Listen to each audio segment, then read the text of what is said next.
Here we go.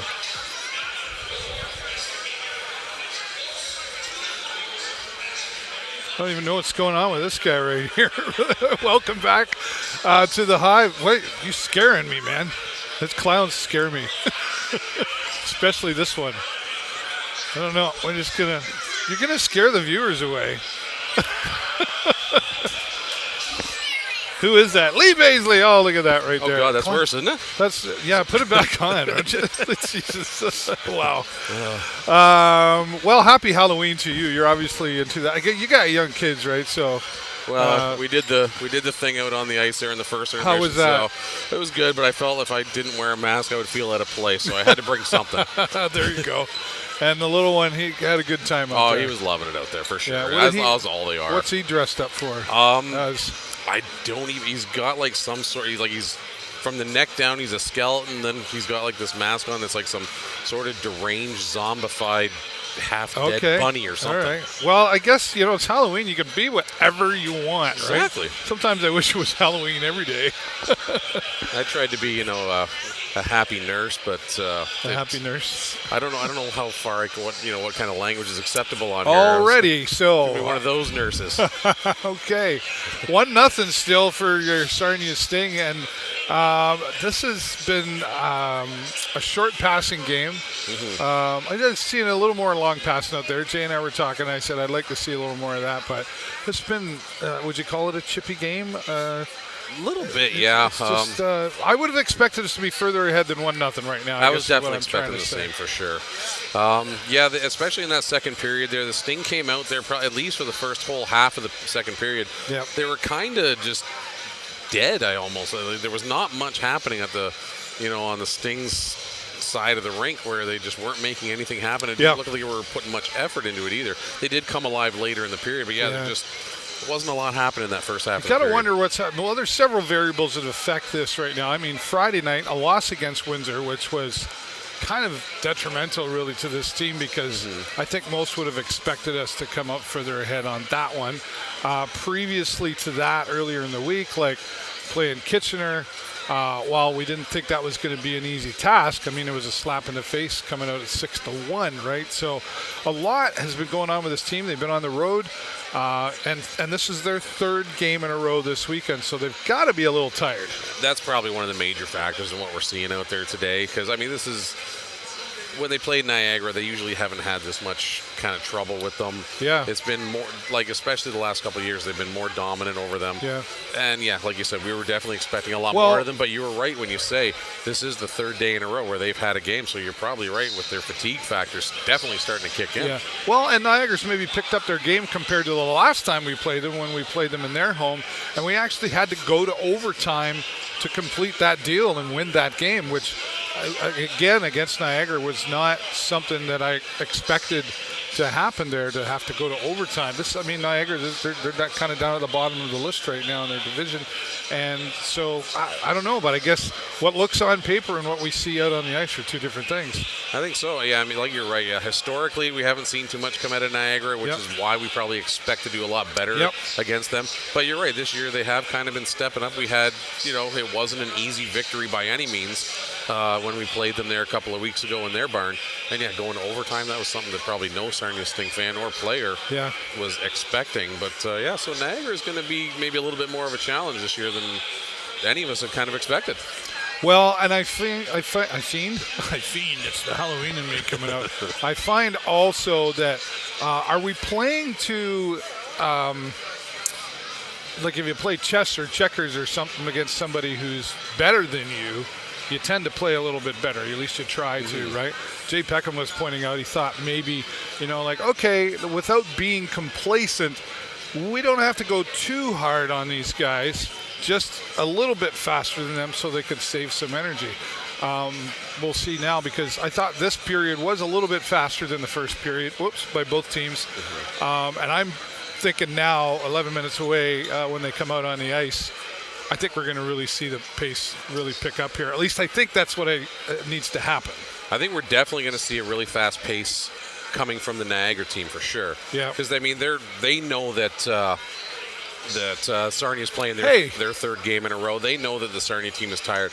So their coaches are definitely going to be encouraging them to, keep the adrenaline going, keep that pace up.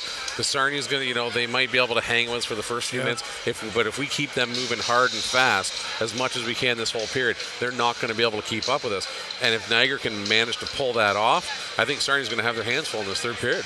Yeah, well, it's going to be interesting to see for sure. Now, we talked about a few players, Jay and I, that we don't see a lot of that we're seeing out there. Like Barr's been out there a lot and doing very well. And then, maybe that's because of who we're playing. They're kind of saying like, okay, we can put some of those players who don't see out as much. Who are you seeing out there that we maybe don't see a lot of or talk about a lot of, but you think like there's a bit of a superstar coming out of there? I'm loving this kid, Dylan, I don't know how you say his last name, Lecky? Yeah, Lecky. The little 15-year-old guy. He's out there, and he is moving good. He's making some nice passes. He's got some lightning fast speed, that's for sure. But, I mean, his mind, like, he knows what's going on all around him. I saw a couple of times where he's got his back to the play. He's going in hard on the end boards for the puck, and he doesn't even turn around, but he knows exactly where his teammates are. And he just throws a quick backhand to his teammate right out in front. And no fear in this kid. Yeah. And he's, like you said, he's got the lightning speed. Like, I can see some definite good things happening from this kid. Yeah. And I think we're lucky that we're in a position right now that we have to put him out there, that we can showcase his talents, and then we can finally see what he can do. And they, maybe some other situations where we wouldn't have that opportunity to have him out there so he can show what he can do to his team. And you're kind of talking about like the fact like Ryan Brown's off right now. We're still waiting for Wainwright to come back. And, a few others that Dalen Moses. Dalen Moses, right, notably as well, that hasn't been out there as well. So, that sometimes creates that opportunity, like you're talking about there, to force these other players that normally wouldn't be the forefront leaders here, have to step up a little bit further into this game and, play with the big boys, so to speak, right? And they're doing that. They're bringing it through. Dylan Sika at postgame the other day said, the coaching staff, they're very happy with the performance of this team, albeit some slaps in the face, if you will, but they're really happy overall with the performance of this team. And those younger players like the Lecky, the 15-year-old, I really think we're going to see him progress very well just throughout this season, and who knows what happens down the road if they keep him around. But a lot of changes can still happen with this team.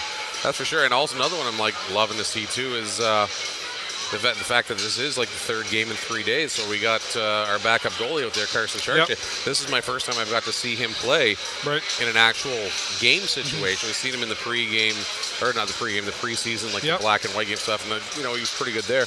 But this is the first time I've seen him in an actual game situation. And he's doing a great job out there. I've seen him made several very, very nice saves. Yeah.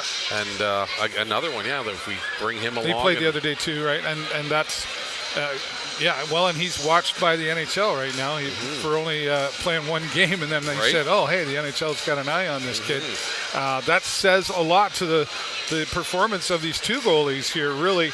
I mean, obviously, Nick Krzyzewska there is the lead goalie, but I think as we see Carson progressing, we could see a good balance there between these two goalies. Absolutely. That's like historically, we've seen that over, like last year, we had Benny Gaudreau and Nick Krzyzewska be in the backup man for him, and we talked about that a lot, how it was like a good balance between those two, and how Nick Krzyzewska was a starting caliber goalie.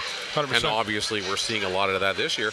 But now that we have Nick being our number one, with this Carson Chartier being our number two, we might see that almost exact same dynamic, because he is a very, very impressive young goalie and making some nice saves out there. And, in front of the big crowd in the big arena, like, it's not phasing him, and he's doing a great job. Seems to be.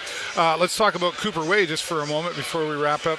I think there was a few, including Jay Peckham, quite honestly, that when they announced who the leaders, the captain and the alternates of this team were, I think a few were kind of surprised at the choice of Cooper Way. Now, I would put that down to it's not just about the skills on the ice as far as playing goes that has the qualities there. There's a lot that happens in the locker room, a lot that happens with leadership and conversations with the younger players that come in, and having more conversations with some of the coaches. Cooper Way has really proven to be a great choice for a captain of this team. Oh, most definitely. And that, I'm in my mind, I was kind of expecting it to be either Zach Felak or Easton Wainwright. But, I mean, I wasn't really given that whole thought where it's more than just what happens on the ice. And definitely when it comes to a captain, you need somebody with not only good on the ice, good with the other players, you need somebody who's got like a level head and can keep it calm, because they're the ones that are kind of the main go-to to the between the referees and their own bench too. Yeah. You don't want a hothead out there who's going to be losing his temper.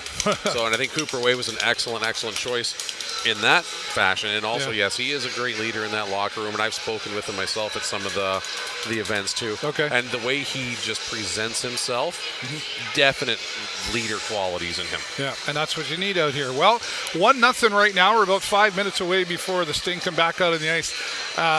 This is a tough one to predict here. I mean, I, again, would have thought we'd have been a little bit further ahead right now, but we'll see where that leads coming out in this third period. The next time you see us, well, the next time you won't see me, but we'll be doing the post-game production, as always, in the restaurant. So keep an eye out. You never know who's going to show up there. And I'm proud to say that we're the official sponsor for that post-game production. So thanks to the Sarnia Sting for that opportunity. And thanks, as always, to all of you for watching. Thanks to Jay Peckham, and Lee, thanks for standing in this time around again as well. All right, well, live from the concourse with the Sarnia Sting, I'm David Burrows and my friend Lee Bazeley. 1, 2, 3. Go Sting, go!